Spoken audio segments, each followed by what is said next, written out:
So welcome, Dr. Karen Ward.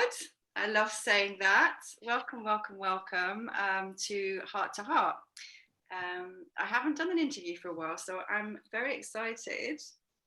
Hope I still kind of know how to do this. I do, but and yeah, I'm really, well, what am I? Delighted, honoured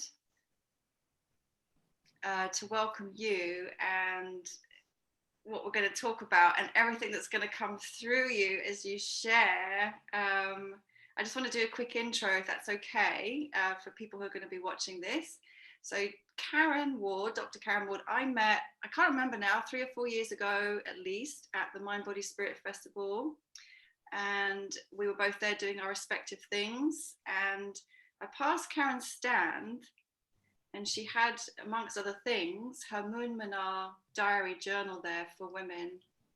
And I was immediately drawn to it, and to her. I was immediately drawn to you. There was just something about you, this luscious, gorgeous woman, you. And I was just like, very drawn, had that recognition. And we talked, and you gifted me that journal.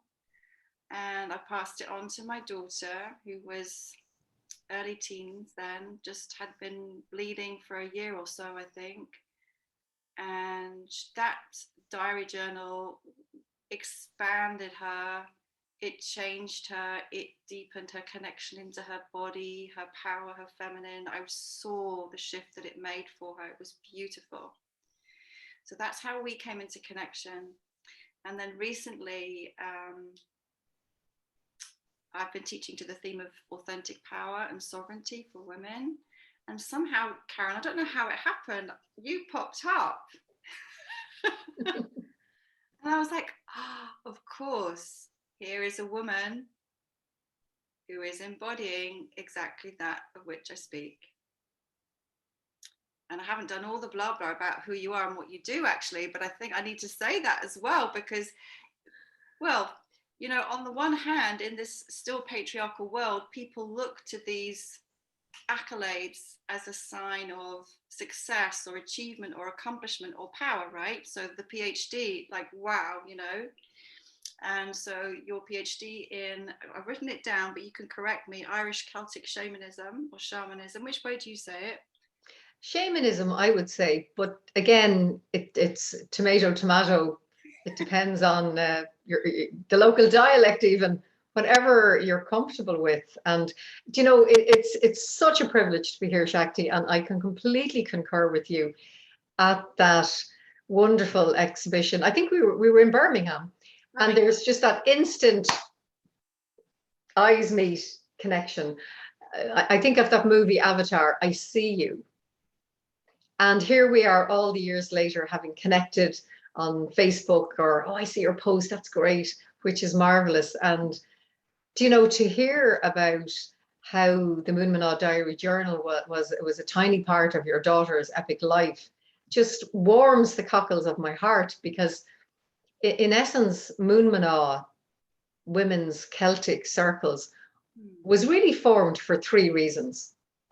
One was because back in the day, when I had my first moon time, my first menstrual bleed, my mother very embarrassingly gave me a book, and I sped read it, and he puts his foot where, and she, of course, asked me, did I have any questions? And I was so embarrassed, no.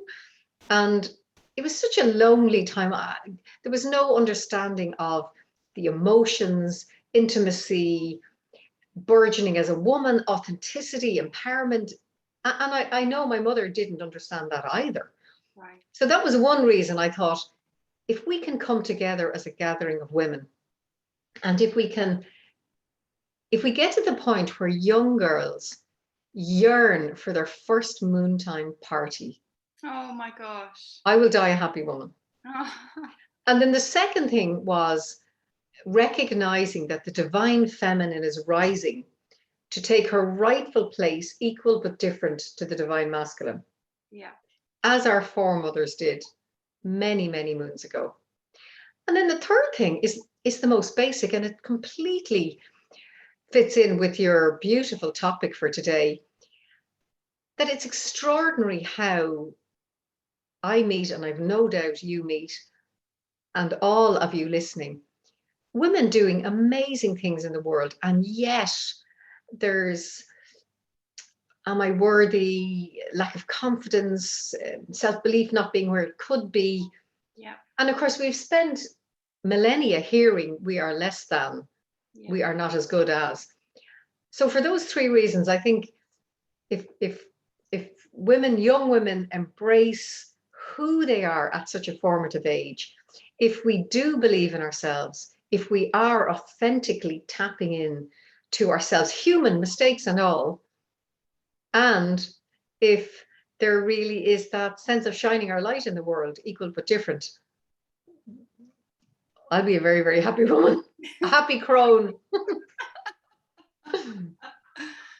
Oh my gosh, I got a few questions to follow on from there now, because now we're rolling. I'm like, whoa, going to ask this, going to ask this, going to ask this. So I didn't explain for anyone again, but watching and listening, Moon Mna, M-N-A. I don't speak Irish, so I don't know, what does it mean? Moon Mna. So Mna is the Irish Gaelic for women. And so basically we're moon women. But because it's coming, because I'm Irish and I live in Dublin, and there's something about me tapping into the wisdom of this land that goes out into the world that will help the women with Celtic soul. And because we're sister Celtic islands, you, Shakti, are connecting in with the wisdom of the land where you live, where you call home. And then here's one of those crazy silver linings from the COVID-19 pandemic.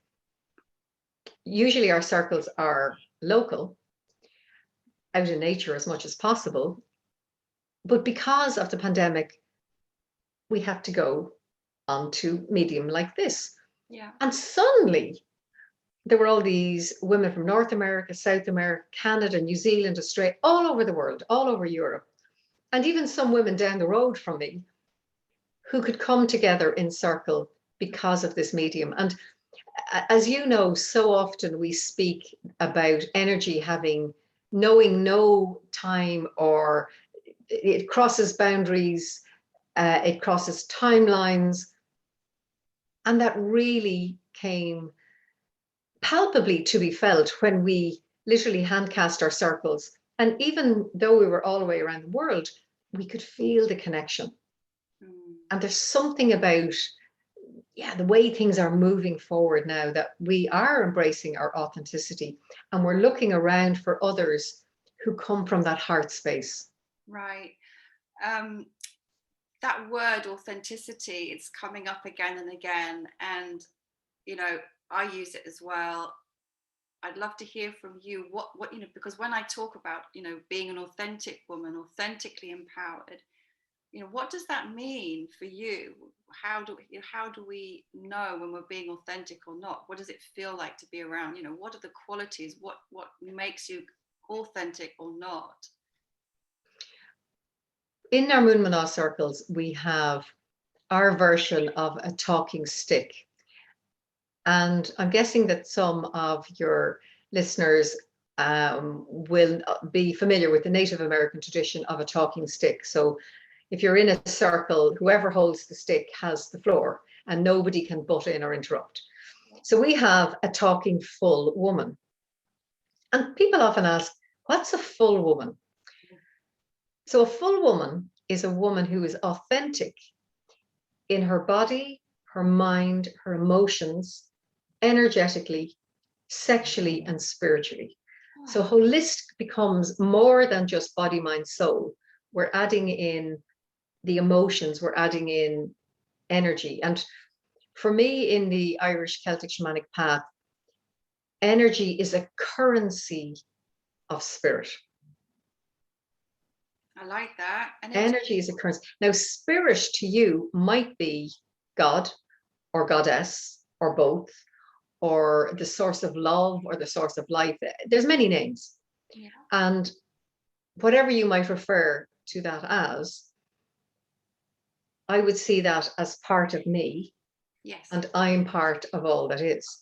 Yes. I'm not, because I'm a human, I'm not over my pets or the plants or the trees. I'm equal, but different.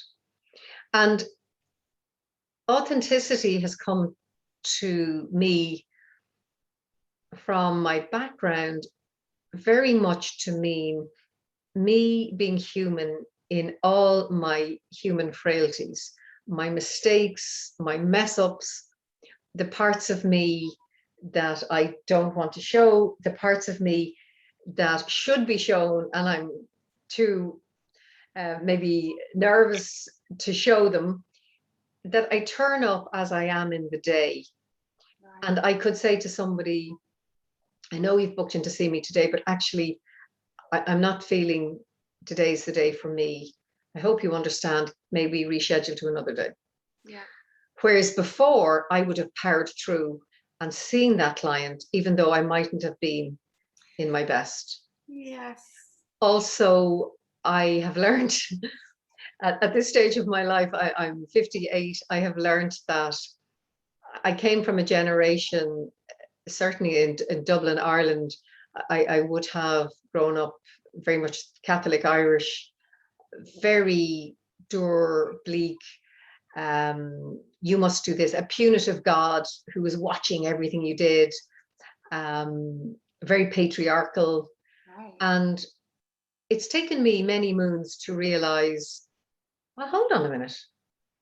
We women, we're different, but we're equal. Why are the women? Where are the women? Equally, that my LGBTQ friends are equal but different. And to be authentic in being able to say, yes, as a child, I loved the rituals and the ceremonies of Mass and of the ceremonies. But I recognized there were certain parts that didn't resonate with me. So I'm comfortable saying, I understand that there are good people who follow this faith. Equally, it might be Judaism, Islam, Hinduism, Church of Ireland, Church of England, whatever. And I respect that. But for me, my authenticity meant that following a nature-based path of spirituality feels, on my hands on my heart, it's very, this is who I am. And again, being able to voice that, but Shakti, as you would know, with discernment. I wouldn't necessarily be putting my business card on my posters of my shamanic therapy in the local church notice board, because they might not understand. Whereas if I'm at a holistic fair or or the Mind Body Spirit show, then I know that I'm going to meet women and men who understand. In other words, while I am authentic, I'm not trying to convert somebody else, and I'm not trying to diss somebody who is not the same as me. Yeah. I respect, do no harm. Anybody who has their beliefs, I respect that. But that I trust, which is a really important word for authenticity. They link that the women who will come to my workshops or my courses or connect with me, like we did all those years ago, that there's a recognition. Yeah. I see your authenticity, you see mine. Yeah. And that just brings such a joy to my heart.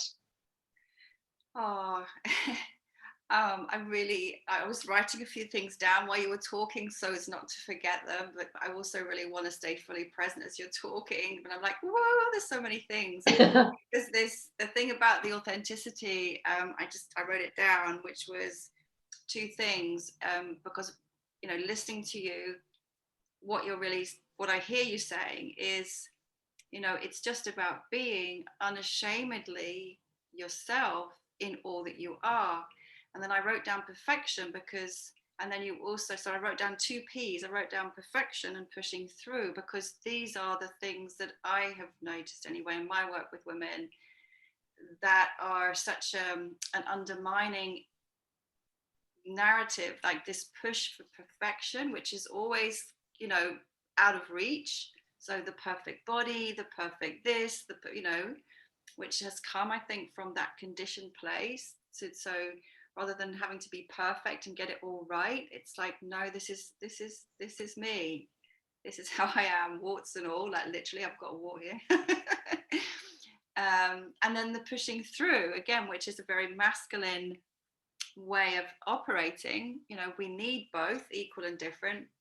But again, it's like only operating in that energy is so exhausting and well, for me anyway, takes me away from a deeper connection with the wisdom that is wanting to be heard, because I'm unable to listen to it when I'm pushing and driving. It sort of cuts off the inner wisdom in a way. That's what I would say. Oh, beautifully and eloquently said. And as a former perfectionist, I'm very much a Capricorn, very logical, practical. Right. So for my caring, nurturing, more feminine side to come through, took a long time. I mean, I was in my early 30s. I mean, I lived in London for 3 years, absolutely loved it, so exciting. But also, I had the big hair, the shoulder pads, the stilettos. It was a very masculine, as you say, pushing through. And yoga was my first foray into the holistic world, followed by aromatherapy, massage. So they were two body. Right. And then I became interested in the mind with the counselling psychotherapy. And then it was followed by the Reiki and the shamanism as the spiritual or the soul side of it. And it was interesting. Last night I was talking to the women who were on the Moon Mna Facilitators course. And every month we have these fabulous art of facilitation Zoom meetings. So we're all in our little Zoom boxes. And we have our talking full woman. And I was sharing with them that over the years, since 2009, I have met the most amazing women. And to start the course, they answer 13 insightful questions. Mm-hmm. And time again, women go, oh my gosh, I knew from those questions that this was the course for me. And there's two I'm particularly interested in. What, if anything, might prevent you from flowing with the course? And is there anything going on in your life that you'd like to overcome during this course? Mm-hmm.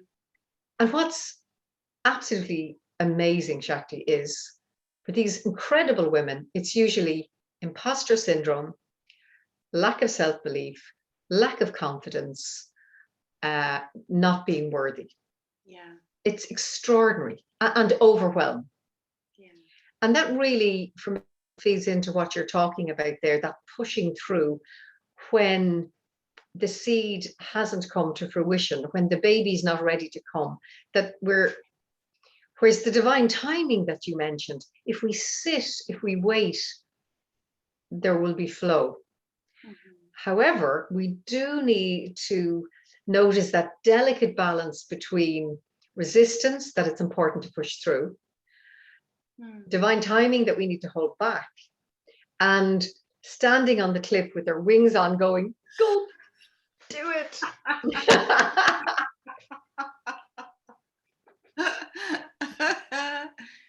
Yes. Oh, yes, to all of that, and echoing again, and my own personal story, and then experience with also, facilitating women for a long time, that same theme of self-worth. Oh. And, it's like it's so insidious and undermining, what do I want to call it? It's I don't know it is kind of like this insidious. It is. That's a very good word. And here's an interesting thing that even came up while we were preparing for this. Over in America, when Joe Biden was going for the presidency, his wife was very supportive to him. And seemingly in some, I don't know, New York Times, they mentioned Senator Joe Biden and his wife, Dr. Jill Biden. Huh. And there was pushback, and people went, what do you mean, doctor? She's not a medical doctor. Why is she putting fancy names? And because of that, worldwide, any woman with a PhD, so a doctorate of philosophy, Right. began to think, hang on a minute here.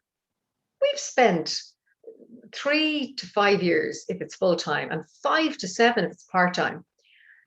And therefore, you'll probably have noticed that there's a lot of women with doctor in either their web address or their email address. And I came in I was bringing out my new website at the time, and I thought, okay, I'm going to go with this. Why, if I've done this, why am I hiding it?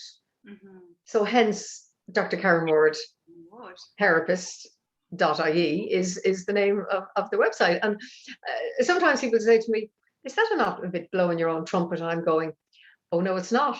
I'm authentic. I'm proud of it. I'm empowered. And Jill Biden, she's the one. In this case, she was a role model who could say, yes, I am an empowered woman standing beside my man, who's an empowered guy, an empowered man. And we do things differently, but we each bring something to the party. And I thought that was fantastic. Yeah.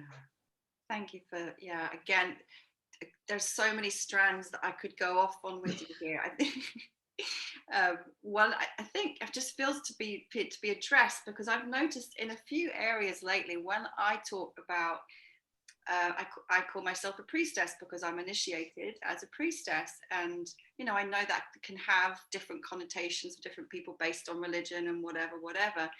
And for me, it's very much like you were saying at the beginning. There's no sense of, well, that makes me superior to everyone else, and I think I'm elevated.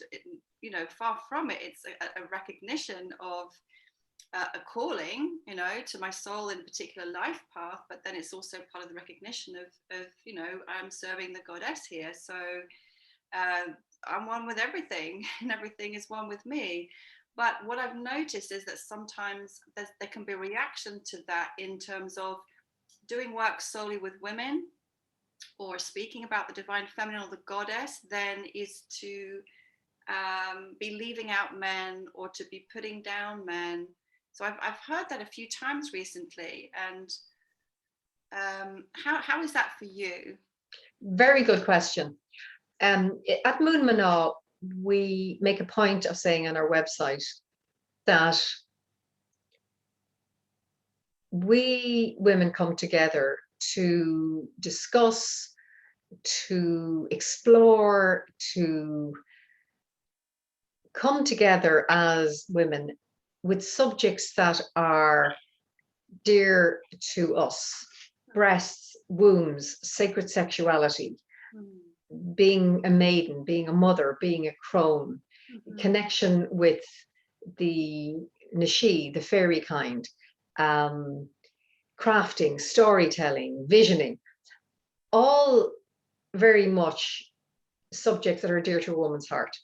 And we take it as a given that the menfolk, our menfolk, are out there in their men's sheds, with their cars, with their motorbikes, with whatever they do, talking about penises and glands, prostate glands, and whatever they need to talk about, so that we come back together as a community, and the world is a better place for all of us. It's not an exclusion. It's a recognition that there are certain subjects. I'll give you an example. So my partner is my husband, and he walks the shamanic path as well. And when he's out with the lads, and they might be looking at football, or they might be nursing a pint at the bar, or they're discussing all these great subjects that men love. And I don't really want to hear about push bikes and motorbikes and cars, engines. I'm not really. And equally, he loves when I'm with my women friends, but he's not really interested in the intricacies of our breasts and our wombs and our this and our that. He respects me, I respect him. But when we come back together, I am rounded, authentic, so is he. And then together we can create our world and recognize that all is one. Interesting, there's 13 themes in Moon Mna, and that goes from, we have little entry-level courses, which would be the moon ritual self-ceremonies, and also I do a lunar gathering once a month, and also I have the Goddess Spiral of the Year 8 times a year. And they're all around €15, €20, and you can just do a one-off. And then there is the big course, which is where I train women to be facilitators. Right. And all of them have a theme each month. And this month, surprise, surprise, is Reveal Your Inner Goddess. Very much what we're talking about. Next month is going to be Sheila na Gig, Sacred Sexuality. The following month is the energetic cauldron of our womb, and so on. And 2 of these 13 themes are suitable for men. One is the fairy rites, again, the fairy folk, and the other one is Bridget's fire blessing. And I think it's important that in the work we do, we recognize that men would be interested in receiving a blessing from the matron goddess and matron saint of Ireland, and that they would like to connect with the unseen, the fairies, the she, the elementals. But I think it's a recognition that there are certain subjects that are dear to our hearts, and there are certain subjects dear to our men folks' hearts. And it's not that I'm not interested in penises and prostrates. You know, if my talent is telling me it's prostate gland, but I don't need to be discussing it. It's something men need to talk about together. Just like he will be very supportive of me and my breasts, but I want to talk to my women folk about that. And I think to be open about that, and it's not something that's hidden. I mean, as you say, they're being proud of being a priestess. Recently, I was at dinner with a wonderful Church of Ireland vicar, who's also a counselling psychotherapist. So we got chatting away, and at some point she said, Karen, do you mind me saying something? You and I do the same job. And I said, yes, we do.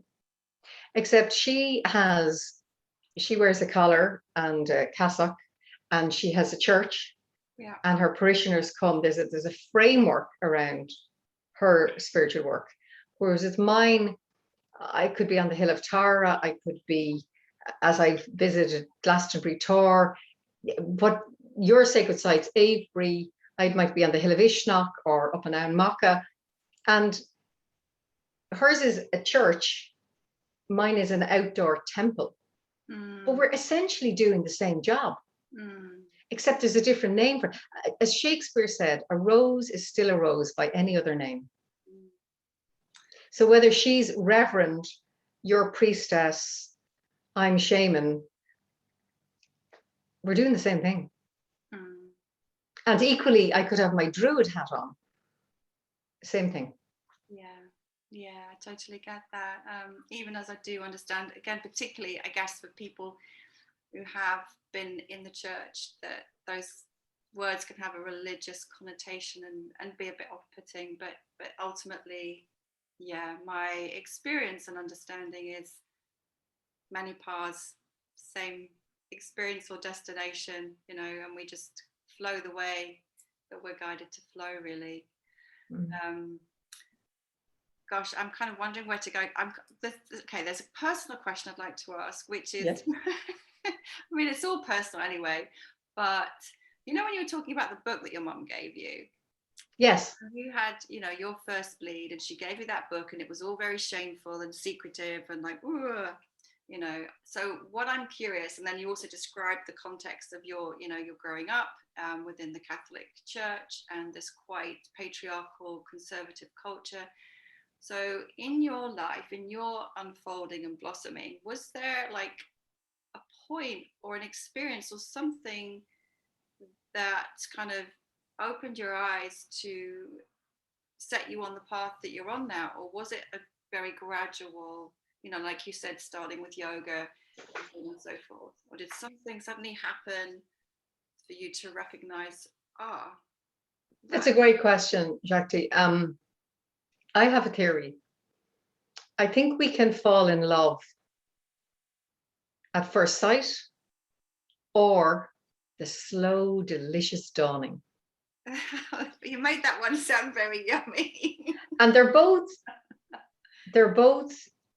equally valid. They're just different. And I think coming into the spiritual awareness can either be we're catapulted into it by something that happens, an event, right, or it can be the slow, delicious dawning. I fell in love at first sight, but my spiritual path has been more of a slow, delicious dawning. Right. However, I recognized that I was the child that played with the fairies at the bottom of my granny's garden, and I thought everybody did. And then one day in school, I realized, oh, maybe they don't. And I was a voracious reader, and I read all about the Celtic mythology. I read all about, actually, mythologies the world over. I was reading about Ulysses, the 1001 nights, all of that, and I just hoovered it up. But I think it was when my father died when I was 53.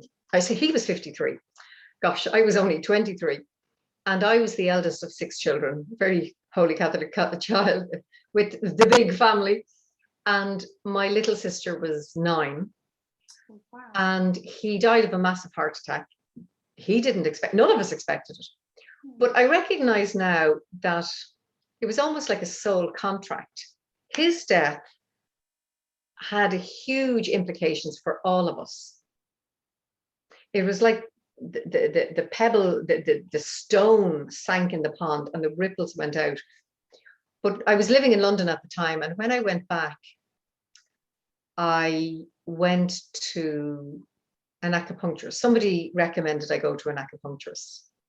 And I remember lying on her plinth, and she put the needles in, and I started to sob uncontrollably. And I was really embarrassed. I kind of didn't know why I was crying. And she said to me, I think it might be good if you went to talk to someone. Oh. And I kind of went, yeah. And she gave me the name of this chap. And it was only when I got to the waiting room of this, he was a lovely man. He was a Sufi background, and he was a counselling psychotherapist. And it was only when I got to the waiting room I realized, what have I signed up for? I'm going to a shrink. What? And I remember his approach was very spiritual, but I had a very significant dream at the time. I was in my granny's kitchen, and on the table, this was so bizarre, the table was like the cracked earth of a desert, parched, and suddenly the earth opened, like with an earthquake. And there was a lion, like a big lion with a mane, there. And I realized there's more within.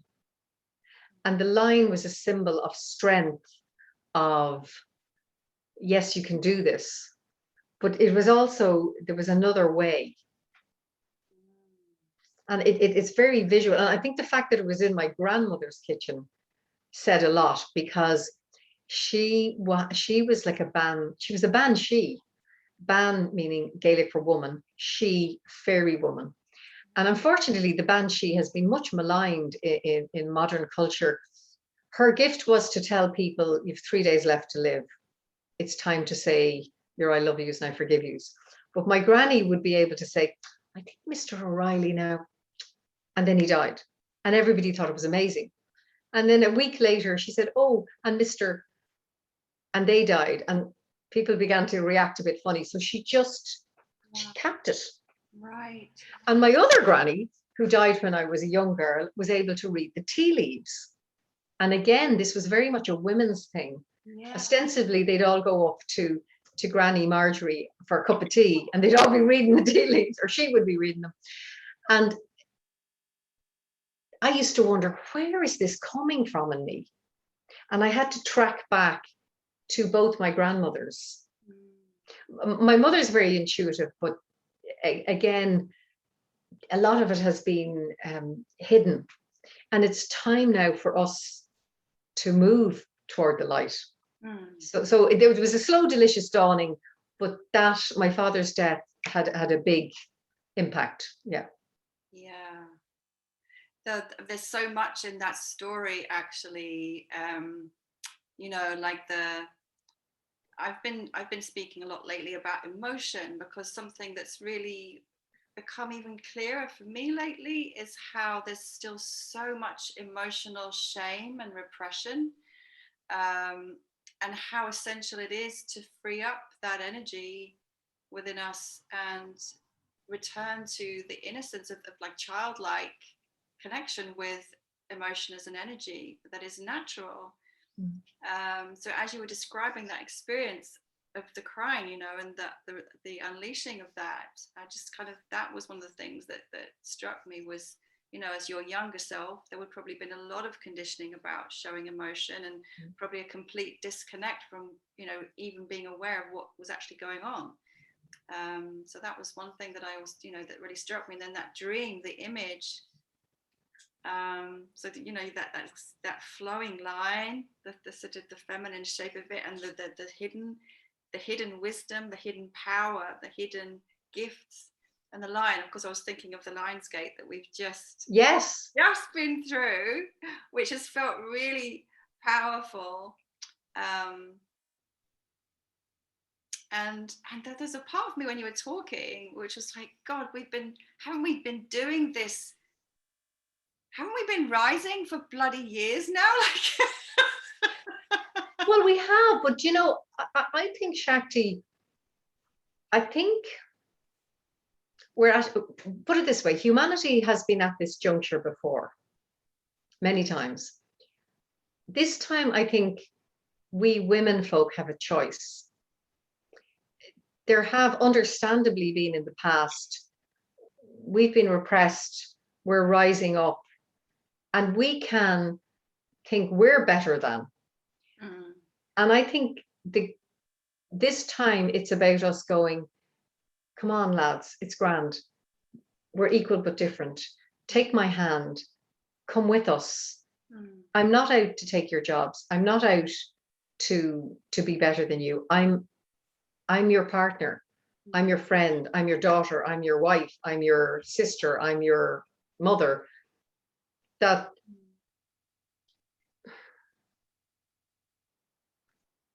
I think there's a lot of men very confused. Yeah. Do I open a door for a woman? Do I not?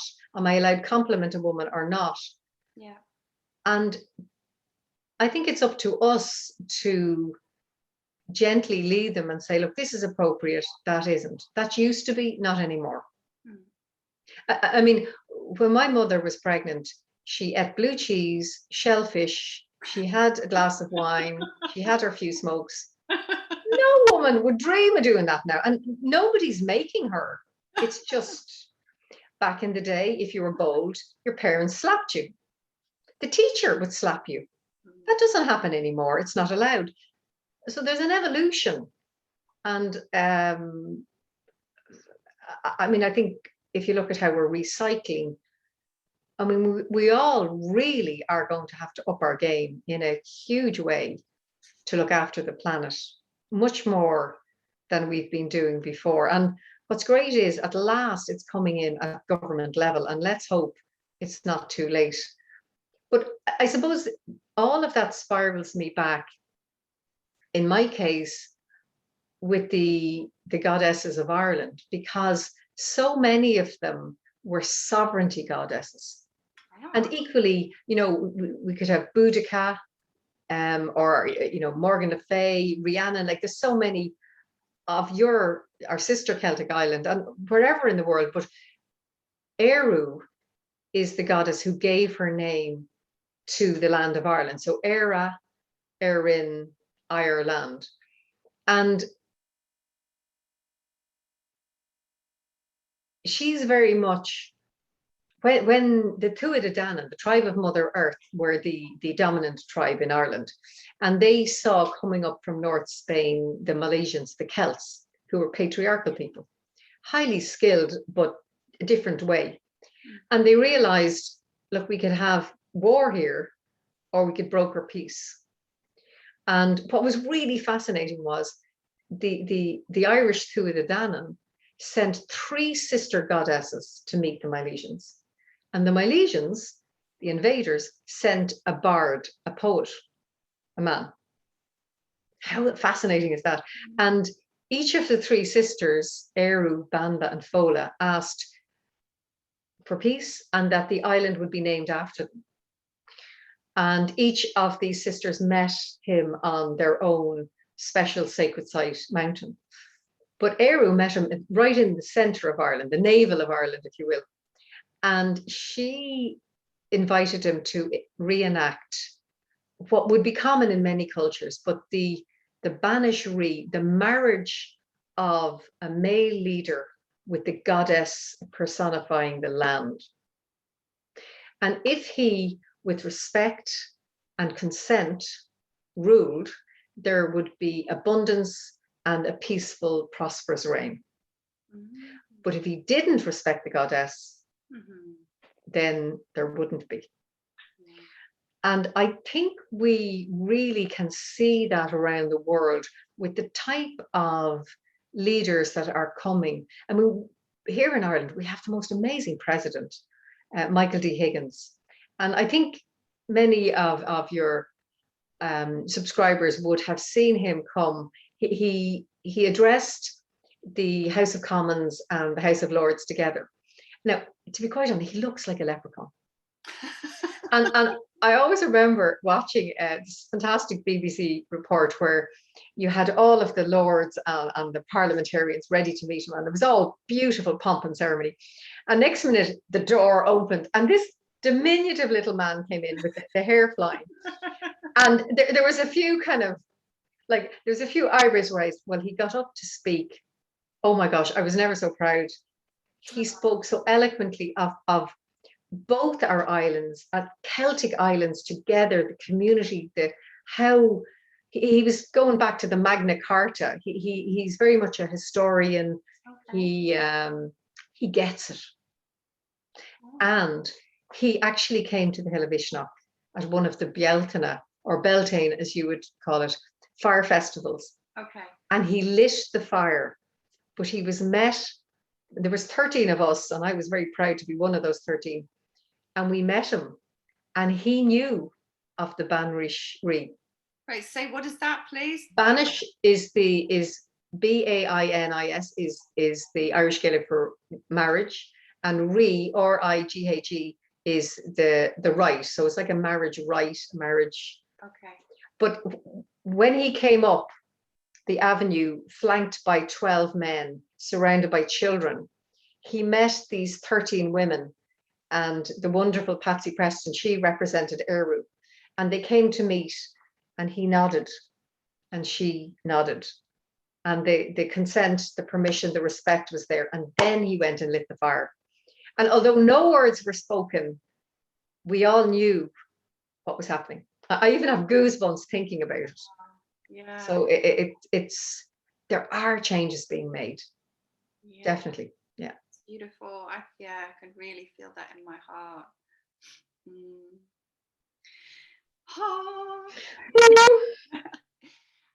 I would love to come around in our conversation, even though we've well, 2 things. Let's see how it comes out. So the moon, because of Moon Mna and moon circles and all of that, and your facilitators training and power. And we've talked about sovereignty a little bit. We've talked about authenticity, and I'd love to hear you speak. I know it's all connected,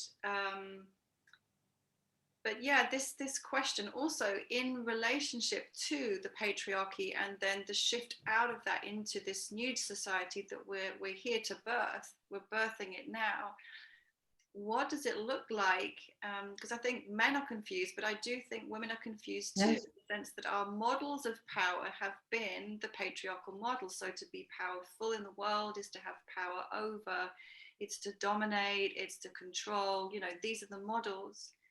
So what is it for a woman to be authentically in her power? How does that look? How does it move? You know? Good questions. And as you say, they're interrelated, Jackie. Yeah. I've always been fascinated by the moon since I was a wee little one. And I remember when I was old enough, I think I was 17 when I went away by myself. It was in the year, it must have been college summer holidays, and I went off to the Netherlands. And I remember my mother at the airport saying, and remember that I'm looking at the same moon. Oh, and actually the wonderful Imelda May wrote a song about that because her mother used to say it as well. Maybe I used to think it was a Dublin mother thing, but I think it's all mothers. And when I am still in myself, when I am in nature, these inspirations come to me. And I know writers talk about the muse, or they talk about, some people say, oh, I get a download of information, or I channel information, whatever way you want to discuss it. I get the spiritual tap. And I was on the hill of Tara at this magnificent setting sun on one side, which for our foremothers would have been very much masculine energy, and this magnificent rising full moon, which would have been a symbol of feminine energy. And I was between the two of them. And tragically, it was at a time where we were at a very beautiful Rath, a sacred site. And the following day, the government were bringing in contractors to put a motorway through it. Now, it's not on the hill of Tara, but it's near it. And I suppose out of that, I saw the balance of the two. And Moon Mna literally came to me, moon women. And the ebb and the flow of the moon, what I love about her is, and the reason why she's a symbol of the divine feminine, is the moon is constantly, slowly, gently, quietly moving in her phases. So over 1 month, she's going from her dark new moon, crescent moon, a sliver of a moon, then she's her half phase, her gibbous moon, full moon shining her light in the world, and then again waning. Whereas the sun comes up in the morning, moves across the sky. So there's that very much active. Boom, Oh, I love how you've done that. I've never really seen it so beautifully described. You know? And then with the moon, I mean, if you think about it, all of her many phases are perfect. And if we can look at the moon and go, oh my gosh, look at that crescent moon, it's fabulous. Can we own that within ourselves and our bodies? Can we say, well, I'm perfect as I am, whatever that word perfect is, just as I am, not if I lose 10 pounds, not when I was tanned last month, now, and embrace that. But I think if we only look to nature, the sun and the moon are telling us this is how men and women can come together. In other words, they're both in the sky, they both have their job. The sun rises every day, provides the sunlight for photosynthesis on our plants, for food, and the moon twice a day affects our tides. And that includes the tides within us. So it's no coincidence that at Lion's Gate, the 8th of the 8th, a dark new moon, and true Lunasa, or Lammas, as some might call it, was all coalesced together. And whoa, we might have been feeling slightly out of sorts, or recognizing that we're getting tests of, I'm not going to do that. I remember doing that before, it didn't work out. Let me try something different. An awareness. The way the world is moving at the moment, there are more young women who have access to education. And back in the day when I did a science degree, there were 50% young women, 50% young men. But in medicine, in veterinary, and in ag science and engineering, it was 20% women, 80% men. Right. Now it's nearly 70% women in all of those courses. Wow. Part of me is wondering, where are these young men gone? Where are they gone? But like, if we think at the moment, Iceland has a female leader. Mm-hmm. New Zealand has a female leader. You know, the Queen of England. There's women coming to rise in positions of leadership around the world, and we need to recognize that we can work together as a team. That as women leaders, priestess, shaman, druid, I'm not trying to be in competition. I'm not trying to copy my husband and be the same as him. Right. And with Slí an Chrí, the pathway of the heart, which is the name of our Irish Celtic shamanic school and clinic, John and I teach side by side, and it's really funny. He's very verbose. He's just a wonderful guy, but we teach very differently. He would have all the beautiful flowery language and people, it's poetic dripping from his lips. And then I'll come in with, so now you've heard the ceremony we're going to do, you're going to need X, Y, Z, boom. And if anything, he's bringing in the feminine and Right. I'm bringing in the masculine. Yeah, yeah. And yet when the students arrive, now it's online, but before I'm very much with my goddess Bridget, the welcoming, the fáilte, the nurturing, caring, whereas he comes in with the, you know, that masculine strength, that focus. Now we're going to do, and many people come to our school because we're a man and a woman teaching together. Yeah. And hey, that doesn't make us any different to other fantastic schools around. I think what I love about studying anything holistic for any of us means that we trust our heart that it feels right. Yeah. So if you have, will I do that course or that course or that one? And sometimes the universe will help us by going, the dates for that suit me, the price for that suits me. That's divine timing, and you just know. But I would say to anyone doing any courses, really trust yourself in making the right decision. And if there's any, oh, I'm not sure, just sit with it. Yeah. Yeah, 100%. Yeah. I mean, actually, when you were doing that thing and you were talking about standing on the edge, ready to leap, for me, a lot of the courses or initiations or whatever I've done, it's been that feeling of like, I know I need to do this, or I know I want to do this. It's just like, it's a no-brainer. It is literally a no-brainer because there's no logical thought involved. It's just like very instinctive, like, want to do that, have to do that. And logically it might look really expensive, or it might look geographically impossible, or whatever, or like, well, stuff that I did, I had much younger kids then, and I was a single mom, and I was like, well, how am I going to get childcare? But you know what, the minute I took that leap and I took the first step, everything came to make it possible. The babysitters, the childminders, the money came, it was always facilitated. Yeah. When I followed that internal knowing, and trusted. Yeah. And there is very much an evolution that comes with that flow you're sharing of Shakti. I mean, I did my master's and my PhD. There was a connection with two different universities.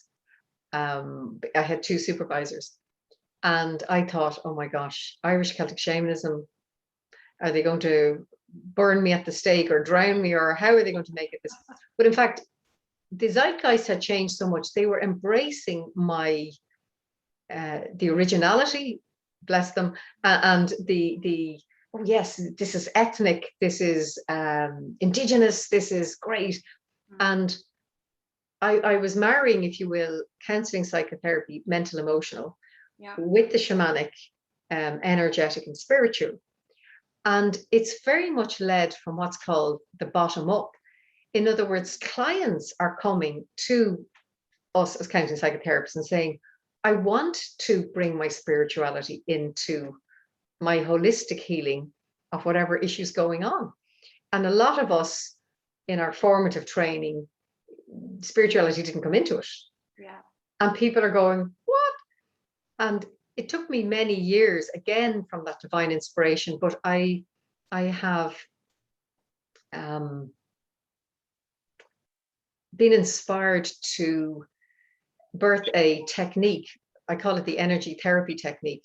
And it's a way of bringing spirituality into a counseling psychotherapy session in a very fluid, easy to understand way that honors whatever spiritual beliefs the client has and whatever spiritual beliefs the therapist has.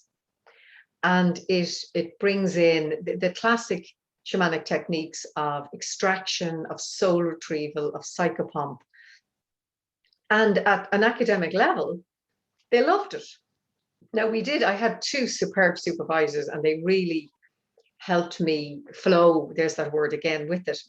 But I think when you have at that level an acceptance, and then you have the clients at the other level asking for it, so we're bridging the gap between the two, and the more we speak about it. I mean, do you remember, I've taught yoga for many years, and I think when I must have been about 27 when I started my yoga teaching. And I remember my mother's famous words, there's a funny light in your eye when you talk about that yoga, which roughly translated meant, I can't control you anymore. She's a lovely woman, by the way. She's a lovely woman. But again, people thought yoga was some weirdy Eastern cult. That's right. I do remember when I was at school. Yeah. People who talked about yoga or did yoga, I think somebody tried to bring it into the school, and I think some girls in my class weren't allowed by their parents to go to the yoga class. Yes, I remember that now. See, people didn't understand it, and now you have yoga in schools, you have yoga in in nursing homes for older or elders. I mean, it's in the parks. Everybody's doing it. Because it's become mainstream. And I would say shamanism will become mainstream. Some people say it'll take 10 years. I don't think so. I think it'll be quicker. And the more we talk about, I mean, if you think about it, Shakti, you and I, and perhaps many who are watching this, we're at the coalface. Yeah. Where we've got to gently ease it through and introduce these very esoteric subjects in a way that's not frightening, or that it makes, I understand it. You see, because these are experiential, it's about feeling it. Yeah. It's like telling somebody, you can read all the books in the world about love, but unless you've experienced it, it doesn't mean anything. Yeah. Love at first sight, what does that mean? Delicious dawning? We can't conceive of it until we feel it. And that's being authentic. That's being authentic and empowered. It's the feeling part. It's Well, do you know, one woman who's been a role model for many, when you think of Princess Diana, and there were powers that be who are going, well, she didn't have much of an education. She was there was a lot going on in her life. But oh my gosh, what a kind, caring, nurturing woman. We could see her life played out on the big screen. Literally, any newspaper you picked up, magazine, on the television. And in a set of difficult circumstances, she did her best. And did she make mistakes? Yes. but it didn't matter. And look at the outpouring of grief. I mean, when I think of those photographs of the crowds gathered and over here, we all the same. And there was a real recognition of, you know, she's human, but we love her for it. It's okay to be vulnerable. It's okay to mess up. It's okay to voice, I'm struggling here. Yeah, thank you. Yeah, thank you for voicing that. You know, only yesterday I was talking to a friend. You know, every woman I know is amazing, and an amazing woman who's got tons of incredible experience professionally, who's really intelligent, starting a new job and really doubting herself, you know. And I was like, come on, you know, what's going on here? You're so gifted, so intelligent, so experienced. And it was that doubting thing that had come back in again, you know. And this illusion of needing to be perfect and not being able to ask questions because you couldn't show that you don't actually understand everything, you know. And it's like, no, let's just undo this now, because we're needed in our realness, you know. Because the longer we continue on in that which is inauthentic, I guess, which is, I mean, I understand anyway that in myself, it's not that I'm kind of attacking that, it's that I understand in my own self that inauthentic part and parts come as an adaptation to the need to feel loved and survive as a child. So, you know, the psychological understanding of where that's come from is there, but it's like the longer we continue in those grooves, as it were, we're perpetuating the sort of the framework that keeps us small, you know. So it's like having the courage to move out of that and to feel things again and to be vulnerable again and to ask questions and to realize that actually, you know, I know this is a bit of a meme, but like it's in that we've been taught is the weakness, is the power. Well said. Do you know, I was at a family gathering recently. It was a picnic where we had my mother and her sister, who'd be the two elders in the family. And then we had 5 of the 6 siblings. One sister lives abroad.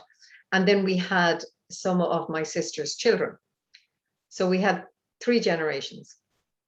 And one of my nieces she was on her moon time. She had spots on her face. She was feeling a bit down. And she was slightly apart from the picnic it was a really warm day, so she was under a kind of shawl. And it was really interesting. The older generation were, come on, just buck up and just stiff up her lip, just get on with it. Her mother and me and the others, our generation, were, what's up? What can we do? How are you? Oh, you're fine. That's great. Take your space. Yeah. And she felt very comfortable in a family gathering of just going, I'm not having a good day, end off. I don't have to put on an airs or graces. I don't have to, this is me. And I saw how things have evolved over the years. I mean, very much in my mum and my aunt, wonderful people, but they had very much, our saying over here was, don't be telling people your business. In other words, everything's fine, we're a happy family, everything's great, and you just don't say if there's alcoholism in the family or somebody's not doing well or somebody has a disability. It was all hidden. Right. When my generation came, we were learning to talk about it with therapists, be that a counselling psychotherapist or a psychologist or a coach or a Reiki master or an acupuncturist or whatever. But the next generation down, I mean, I have to confess, sometimes they're just very honest on a public platform, any of the social media. And I feel like saying, whoa, is that a little bit too much? But yet they're authentic in it. And I hear my nieces and nephews talking with each other and they're like, oh yeah, I feel this, I feel that. Oh, you're grand, come on. And they don't try and fix each other. They just listen. But they have the ability to voice where they're at in their emotions. And I love that so from the 80-year-olds to the 18-year-olds, there's been a progression, which I think is really healthy. Oh. I feel like we could go on talking forever. But I'm also aware of the time, so I'd love to draw this to a close by just asking if you have, well, two things I'm going to ask you at the very end, although I will post this underneath anyway, how people can reach you and find out about your Moon Mna diary journal and about your facilitators training. But do you have, or if I just ask you now to just tune in and see what comes through as a message from the Irish goddesses or the Celtic goddesses, or just from your own intuition, whatever feels to come through. That's really interesting because, Shakti, I don't think you know that I have just finished writing a book, Goddesses of Ireland, Ancient Wisdom for Modern Women. And what has amazed me, it's a very simple premise for the book. 13 goddesses have come forward, surprise, surprise, with that number. Very much 13 lunar full moons in the year, every so often. But that the wisdom that their archetypal energies hold is available to us to help us in our modern world. If we but ask, and if we are still, and if we connect with nature. And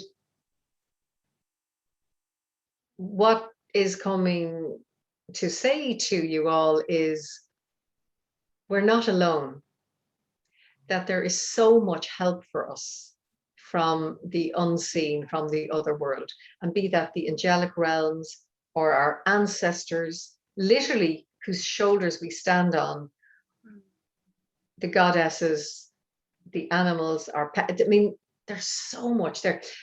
If anybody has read Lord of the Rings or seen the films, I always think of that pivotal moment when it seemed like the forces of evil were going to prevail. And here, where you had elves, you had dwarves, you had humans, you had all these different tribes coming together, the Fellowship of the Ring, and still it wasn't enough. And then finally, the inspiration comes from Strider, and he goes and he awakens the ancestors and the tree people. Do you remember the trees start walking? And then suddenly, when everybody came in, boom. And the lives our grandmothers, our great-grandmothers, our great-great-grandmothers led, they're in difficult situations of poverty, of illness, of subjugation. When they called for help, we're here. I even feel emotional talking about that. We've heard you. Look at what we can do. And we can do it with pride, with discernment, with gentleness, from the heart, caring. We can take our part and truly know that all is one. Oh.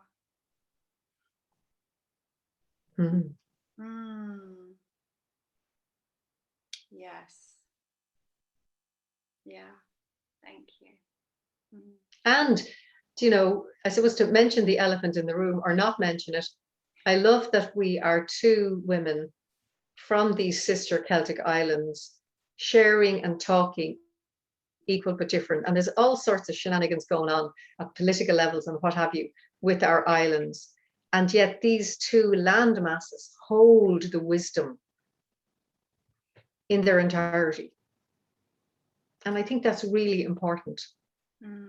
It's so often throughout the world, in any sort of conflicting situation, it's the women who, from the grassroots up, bring that unity, bring everything back together, that cauldron of energy. Yeah, gosh, we didn't even get onto the land. It's another whole thing. I know. Oh, sure, listen, we could be here for days. Oh We my could be here for days. Actually, I have, as you'll see there, I have 3 websites. There's the Moon Mna website. Okay. There's the Shli and Cree website. But interesting enough, on the Dr. Karen Ward therapist website, I've been really experimenting with this since last November. Yeah, you're just bringing in the holistic, dipping in a bit. But there's 3 topics which by a mile have been the most popular. Yeah. And one is menopause, holistic menopause. 2 is weight loss. And 3 is relationship skills by a mile. And I've experimented with a lot of different, having my counselling psychotherapy hat and coming forward. Yeah. And those 3 topics are very prevalent. And I suppose it makes sense because maybe the age I am, women are coming towards menopause and they want to know more about their bodies and the physicality of it. Yeah. Relationship skills, not just romantic, but with friendships, in work and home and community, and the relationship with ourselves. And then the weight loss very much is coming from self-care, holistically, not because you want to look a certain way like an airbrushed magazine, but Right. to be, so as I call it, clear vessel, strong medicine. I love that. If we can have our energy flowing throughout our beautiful bodies, keeping in mind how, a dog will never be a cat, a budgie will never be a giraffe. So sometimes we when we look at our families, we try to be something other than we can be. Right. And we need to work with what we've got and to love it, but to care for it. And self-care, whether we're talking shamanism or women's work or academic, self-care is really important. Yeah.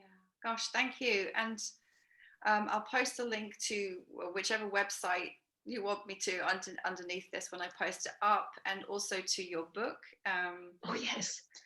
So we have the new Moon Mna diary journal will be coming out in October, but the Goddesses of Ireland, Ancient Wisdom for Modern Women, will be out at the end of this month. And I'm conscious as well, Shakti, that over in, there's different goddesses on your island than the goddesses here. But if anybody has an Irish background, they might be interested in it. But also, like that Dutch woman, it can be a way in to explore the goddesses on your island. And it all goes back to being authentic. Oh, thank you so much, Karen. Thank you. Wow, we could have been here for hours. Oh, let me just stop the recording. Thank you so much, everyone, for watching. I'll post the links below.